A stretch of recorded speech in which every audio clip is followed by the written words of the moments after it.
손주 얼굴 보러 온 시골 할머니가 며칠 만에 사위를 경찰에 신고했습니다. 아무도 몰랐던 비밀을 할머니는 어떻게 알아냈을까요? 사람 사는 이야기 매일 전해드립니다. 구독은 무료이니 편하게 눌러주세요. 저는 이순자라고 합니다. 제 이야기 좀 들어주세요. 평생 시골에서 밭일만 하며 살아온 제가 서울 딸네 집에 갔다가 겪은 일입니다. 버스에서 내려 주소를 확인하니 하늘을 찌를 듯한 아파트가 나타났습니다. 경비실에서 신분 확인을 하고 들어가는데 마치 외국에라도 온 기분이었어요. 딸 미선이의 전화는 사흘 전부터 계속 울렸습니다. 엄마, 시우가 독감에 걸렸는데 어린이집도 못 가고 나랑 형준 오빠 둘 다 출장인데 어쩌지? 끝까지 말을 못하고 우물대는 딸의 목소리에 제가 뭐라고 하겠습니까? 현관문을 열자 은은한 향이 코끝을 스쳤습니다. 백화점에서나 맡아봤던 그런 향이었어요. 어머니, 오셨어요? 미선이가 달려 나왔지만 웃는 얼굴 뒤로 지친 기색이 역력했습니다. 눈 밑이 검푸르고 볼이 많이 꺼진 것 같았어요. 사위 강영준이 복도에서 나타났습니다. 장모님, 멀리서 오시느라 힘드셨죠. 말은 공손했지만 눈은 저를 보지 않았습니다. 제 어깨 너머 벽시계를 보고 있었어요. 손에 든 보따리를 보더니 사위가 입을 열었습니다. 장모님, 다음부터는 그냥 오세요. 필요한 건 다 있으니까요. 그 안에는 제가 직접 농사지은 고추와 깨로 만든 양념들이 들어있었는데 말입니다. 아니야, 내 손주 먹을 건데 내가 직접 해야지. 사위는 더 말하지 않고 서재로 들어가 버렸습니다. 쿵 하고 닫히는 문 소리가 유난히 크게 들렸어요. 미선이가 작은 목소리로 말했습니다. 엄마, 형준 오빠가 요즘 일이 많아서 그래. 스트레스 받아서 그런 거니까. 저는 아무 말 없이 고개만 끄덕였습니다. 집은 넓고 깨끗했지만 어딘가 모르게 차가웠습니다. 대리석 바닥에서 올라오는 냉기가 뼛속까지 스며드는 것 같았어요. 짐을 풀고 소파에 앉았습니다. 딸이 차를 내오는 동안 저는 딸의 뒷모습을 가만히 바라봤어요. 결혼 전 미선이는 통통하고 건강했는데 지금은 턱선이 날카롭고 어깨뼈가 두드러져 보였습니다. 미선아, 밥은 제대로 먹고 다니는 거야? 얼굴이 많이 빠졌네. 엄마, 괜찮아. 다이어트 중이야. 형준 오빠가 건강식 챙겨줘서 잘 먹고 있어. 딸이 차잔을 내려놓으려고 팔을 뻗는 순간이었습니다. 소매가 살짝 걷히며 손목이 드러났는데 거기에 희미한 멍자국이 보였어요. 심장이 철렁 내려앉았습니다. 팔은 왜 그래? 미선이가 화들짝 놀라며 소매를 끌어내렸습니다. 아, 이거 어제 서랍 정리하다가 부딪혔어. 별거 아니야. 어디 보자. 약이라도 발라야지. 괜찮다니까. 엄마는 왜 이래? 딸은 신경질적으로 자리에서 일어났습니다. 저는 더 묻지 못했어요. 하지만 평생 농사일하며 크고 작은 부상을 다 겪어본 저는 알고 있었습니다. 서랍에 부딪힌 멍은 저런 모양이 아니라는 것을요. 그날 저녁 유치원에서 돌아온 손주 시우가 제 품에 안겼습니다. 할머니, 아이의 따뜻한 체온이 이 집에서 유일한 위안이었어요. 저녁 식사는 저와 미선이 시우 셋이서만 했습니다. 사위는 서재에서 나올 생각을 하지 않았어요. 할머니 반찬 맛있어. 시우만 밥을 잘 먹었습니다. 미선이는 몇 숟갈 뜨는 둥 마는 둥 했어요. 밤이 되어 시우를 재우려고 아이 방에 누웠습니다. 할머니, 우리 거실에 있는 할머니 사진 봤어? 아이가 잠결에 중얼거렸습니다. 거실 벽에는 제 환갑 사진이 크게 걸려 있었습니다. 처음 봤을 때 기분이 좋았어요. 사위가 저를 존중한다고 생각했거든요. 응, 봤어. 아빠가 그랬어. 그 사진은 꼭 저기에만 있어야 한대. 다른 데는 절대 안 된대. 심장이 쿵 하고 내려앉았습니다. 왜? 몰라. 내가 다른 데 걸면 더 예쁠 것 같다고 했는데 아빠가 화냈어. 무조건 저기에만 있어야 한대. 아이의 말이 머릿속을 맴돌았습니다. 무조건 저기에만. 왜 하필 그 자리일까요? 잠이 오지 않았습니다. 다음 날 아침, 사위는 벌써 출근 준비를 마치고 식탁에 앉아 있었습니다. 장모님, 어젯밤 잘 주무셨습니까? 그의 눈빛이 묘했어요. 마치 제가 밤에 무언가 이상한 것을 보지는 않았는지 확인하는 듯한. 그럼, 덕분에 잘 잤네. 저는 일부러 환하게 웃어 보였습니다. 사위가 출근하자 집안 공기가 조금 풀렸어요. 시우와 블록놀이를 하고 있는데 아이가 불쑥 말했습니다. 할머니, 우리 아빠는 숫자 박사님이야. 숫자 박사님? 응, 아빠랑 나랑만 하는 비밀 게임이 있거든. 금고 열쇠 게임이야. 금고라는 단어에 귀가 번쩍 뜨였습니다. 재미있겠네. 어떻게 하는 건데? 비밀이야. 다른 사람한테 절대 말하면 안 돼. 이건 우리 가족을 지키는 아주 중요한 게임이래. 가족을 지키는 게임. 6살 아이에게 무슨 말을 가르친 걸까요? 그럼 숫자가 어떤 건지 정도는 말해줄 수 있지. 할머니도 숫자 좋아하는데. 시우의 눈이 동그래졌습니다. 우와, 할머니 어떻게 알았어? 첫 번째는 0917이야. 그 다음은 1205. 아이가 말하다가 갑자기 입을 다물었습니다. 아니다. 더 말하면 아빠한테 혼나. 순서를 아는 사람은 아빠랑 나뿐이어야 한대. 아이는 더 이상 말하지 않고 다른 장난감을 집어들었습니다. 저는 확신했습니다. 이건 단순한 게임이 아니라는 것을요. 그날 밤 비가 많이 내렸습니다. 미선이는 사위가 회식으로 늦는다며 먼저 방으로 들어갔어요. 저는 거실 소파에 앉아 뜨개질을 하며 잠든 시우 곁을 지켰습니다. 현관문이 열리고 비틀거리는 발소리가 들렸어요. 술 취한 사위였습니다. 그는 제가 소파에 있는 걸 못 본 듯 곧장 휴대전화를 꺼냈습니다.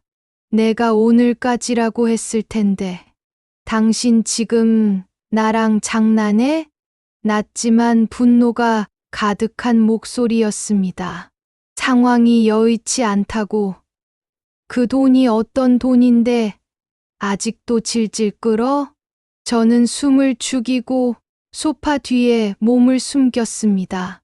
마감일 넘기면 어떻게 되는지 알지? 당신뿐 아니라 당신 가족까지. 내일 아침까지 처리해. 전화를 끄는 사위는 비틀거리며 서재로 들어갔습니다. 쾅 하고 문이 닫혔어요. 저는 한참을 굳은 채 앉아 있었습니다. 그 돈, 마감일, 가족까지 이 단어들이 귓가를 맴돌았어요. 새벽 2시쯤 소파에서 깜빡 잠이 들었던 모양입니다. 제 등 뒤에서 시우의 잠꼬대가 들렸어요.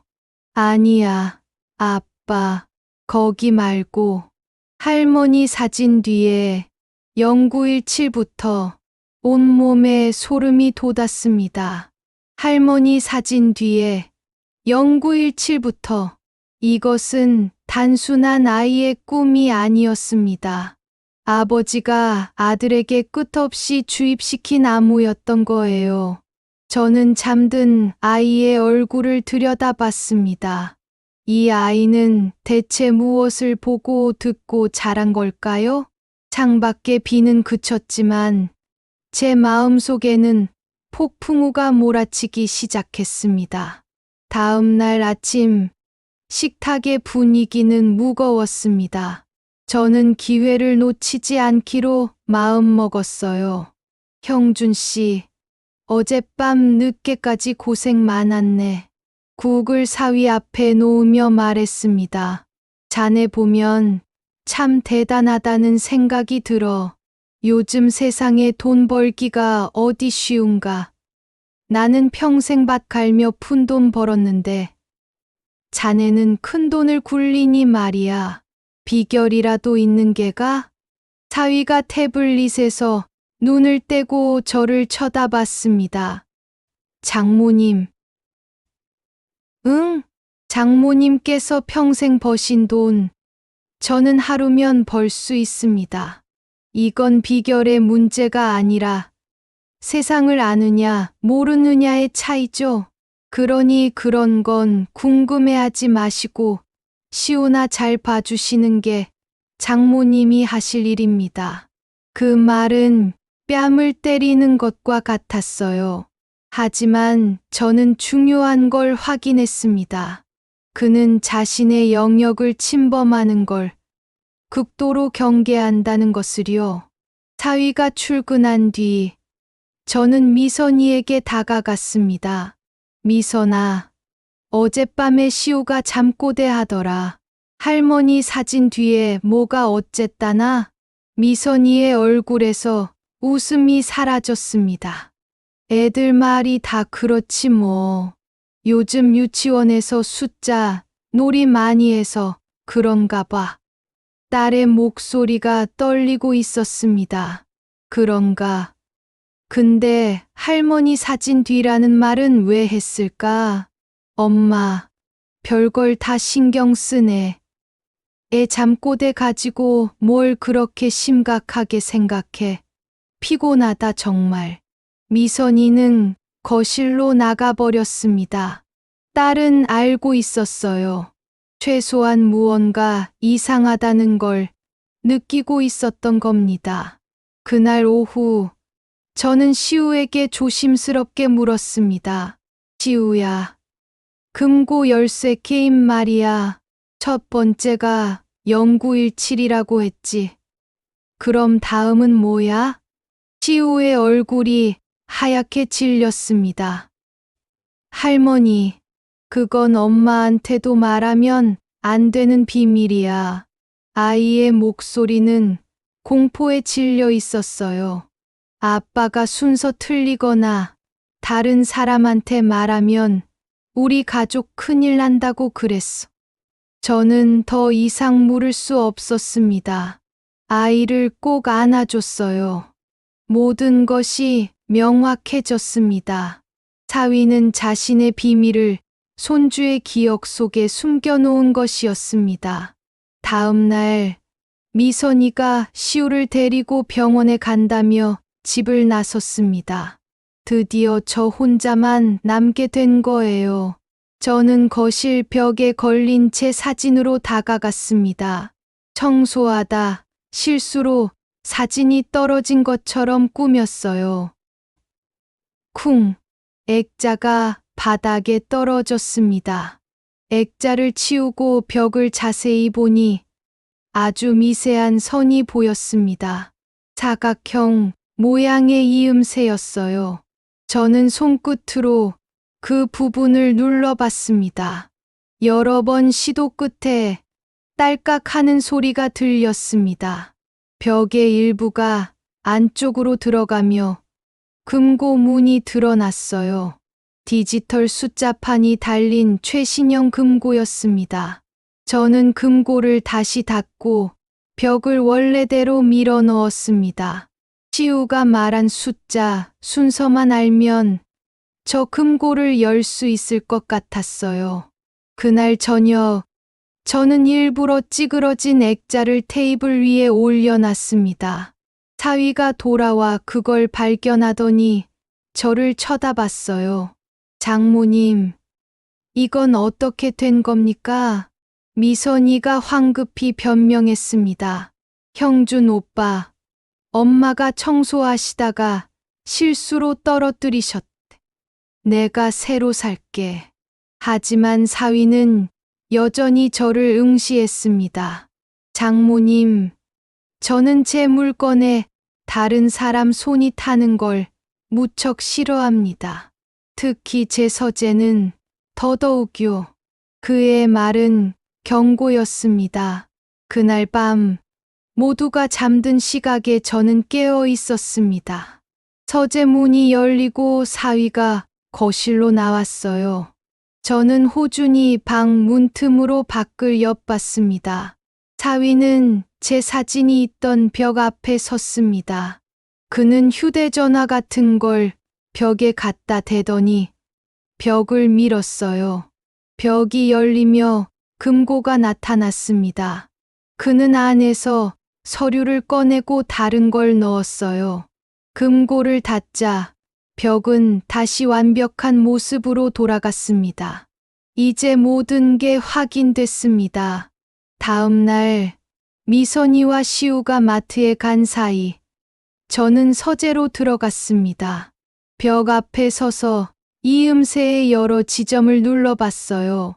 오른쪽 하단을 누르자 딸깍 소리가 났습니다. 문이 열렸어요. 안에는 디지털 금고가 있었습니다. 저는 금고를 다시 닫고 벽을 원래대로 만들었습니다. 이제 숫자, 순서만 알아내면 됐어요. 그날 밤, 저는 마지막 시도를 했습니다. 시우야, 할머니가 내일 집에 가는데 보고 싶지 않을까? 할머니 가지 마. 그럼 우리 둘만 아는 비밀 암호 만들자. 할머니가 시우 보고 싶을 때마다 이 암호 생각하는 거야. 저는 종이에 숫자를 적었습니다. 첫 번째는 0917이야. 할머니 생일이거든. 그 다음은 시우가 망설이다 말했습니다. 1205야. 그 다음은 0328 마지막은 0614. 우와, 시우 대단하다. 어떻게 이런 숫자를 다 외우고 있어? 아빠가 그랬어. 이 숫자들은 우리 가족이 행복했던 날들이래. 우리 집 보물을 지키는 비밀번호래. 모든 퍼즐이 맞춰졌습니다. 바로 그날 저녁이었습니다. 사위가 와인잔을 들며 선언했어요. 미선 씨, 내가 다음 주에 회사 그만둬. 그리고 호주에 있는 집을 계약했어. 우리 가족끼리 조용히 이민 가는 거야. 마침 장모님도 내일 가시니까 우리 준비하자고. 미선이는 놀라움과 기쁨이 섞인 표정이었어요. 하지만 저는 알았습니다. 이건 도피였다는 것을요. 제게는 시간이 없었습니다. 다음 날 아침, 저는 짐을 꾸렸습니다. 현관문을 나서며 시우가 제 옷을 붙잡았어요. 할머니 가지 마. 오늘 나랑 숫자, 게임 또 하기로 했잖아. 할머니 다음에 꼭 다시 올게. 약속. 문이 닫혔습니다.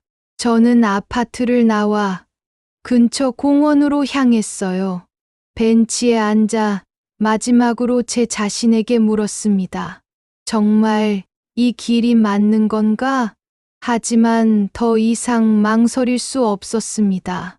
저는 휴대전화를 꺼내 112를 눌렀어요. 경찰청입니다. 저는 시골에 사는 이순자라고 합니다. 제 사위 강영준을 금융 사기 혐의로 고발하려고 합니다. 어머님, 일단 가까운 파출소로. 안 됩니다.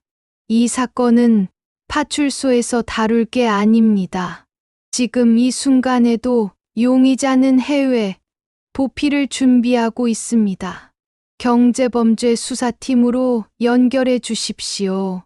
제 목소리에 절박함이 통했는지 잠시 후 중년 남성의 목소리가 들렸습니다.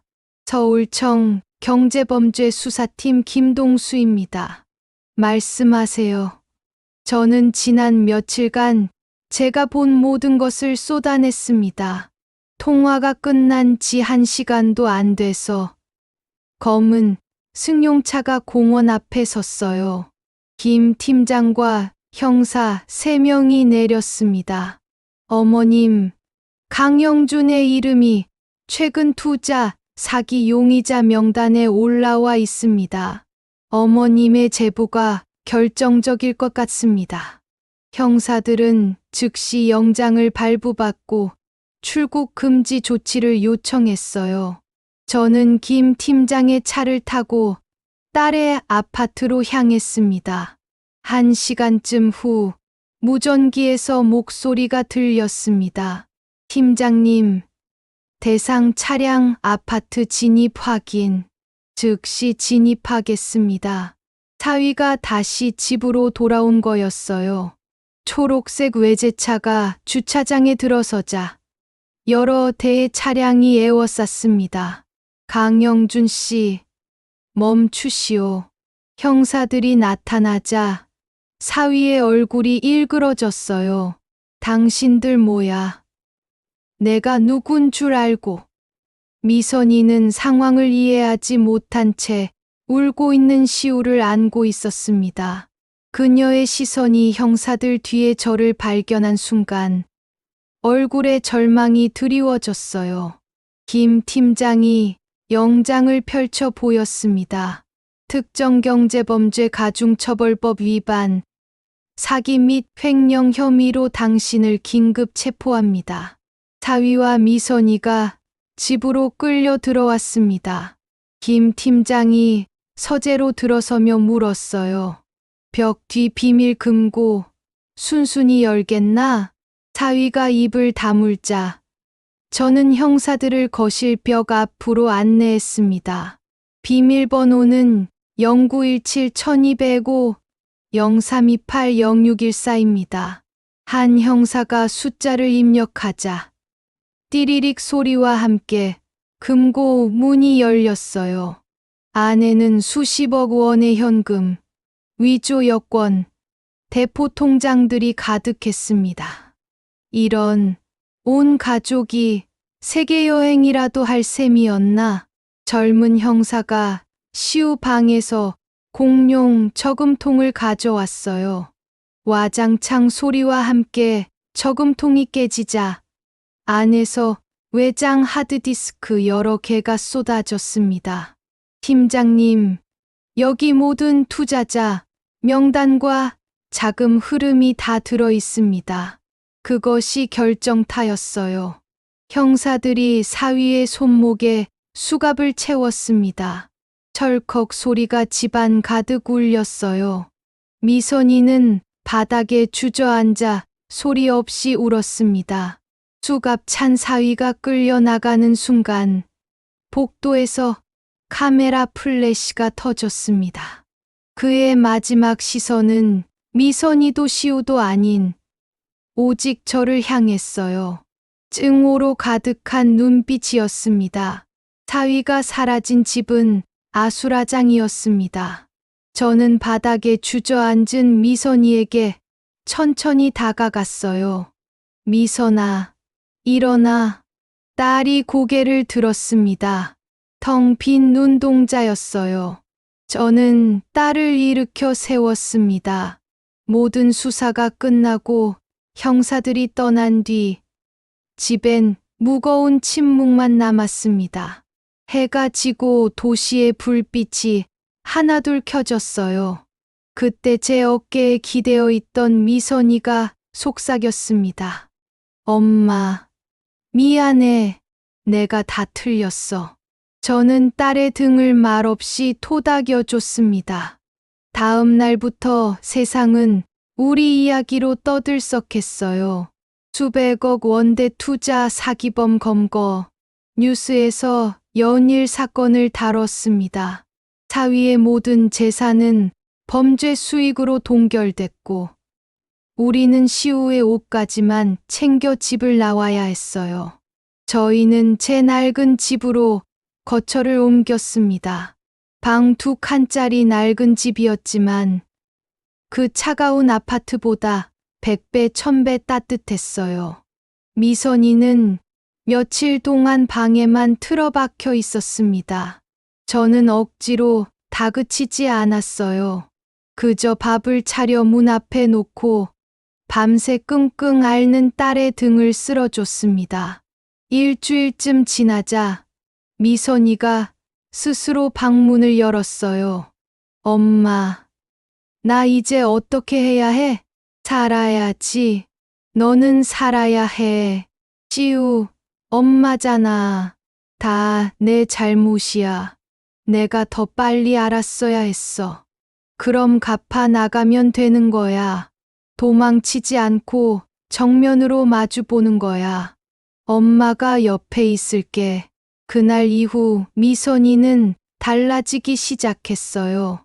변호사를 만나 자신이 아는 모든 걸 진술했고, 피해자들에게 사과 편지를 썼습니다. 저 역시 시장에서 좌판을 다시 얻어 일을 시작했어요. 땀 흘려번 돈만큼 정직한 건 없으니까요. 그렇게 우리는 무너진 폐허 위에서 한 뼘 한 뼘 삶을 다시 쌓아 올렸습니다. 1년이 흘렀습니다. 강영주는 재판에서 징역 12년을 선고받았어요. 우리는 시장 근처 작은 연립주택으로 이사했습니다. 집은 좁고 낡았지만 창문으로 아침마다 햇살이 쏟아졌어요. 미선이는 동네 카페에서 일을 시작했습니다. 명품 옷은 모두 처분하고 이제는 수수한 티셔츠를 입고 다녔어요. 하지만 딸의 얼굴은 그 어느 때보다 편안해 보였습니다. 시우는 동네 유치원에 다니며 씩씩하게 자랐어요. 흙투성이가 되어 친구들과 뛰어노는 아이의 웃음소리가 우리 집 가장 큰 재산이었습니다. 어느 가을날 저녁, 저는 거실에서 뜨개질을 하고 있었어요. 미선이는 제 옆에서 책을 읽고, 시우는 바닥에 누워 장난감을 가지고 놀았습니다. 평화롭고 더없이 행복한 저녁이었어요. 텔레비전 뉴스에서 강영준의 소식이 짧게 보도됐습니다. 교도소에서 또 다른 사기를 시도하다 적발됐다는 내용이었어요. 미선이는 잠시 화면을 보더니 아무렇지 않게 채널을 돌렸습니다. 그 얼굴에는 더 이상 분노도 슬픔도 남아있지 않았어요. 저는 뜨개 바늘을 내려놓고 잠든 시우의 머리를 쓰다듬었습니다. 그리고 제 어깨에 기댄 딸의 손을 따뜻하게 잡아줬어요. 차가운 대리석 바닥에 거대한 집은 무너졌지만 우리는 비로소 햇살이 드는 진짜 우리 집을 되찾았습니다. 그걸로 충분했어요. 더 이상 바랄 것이 없었으니까요.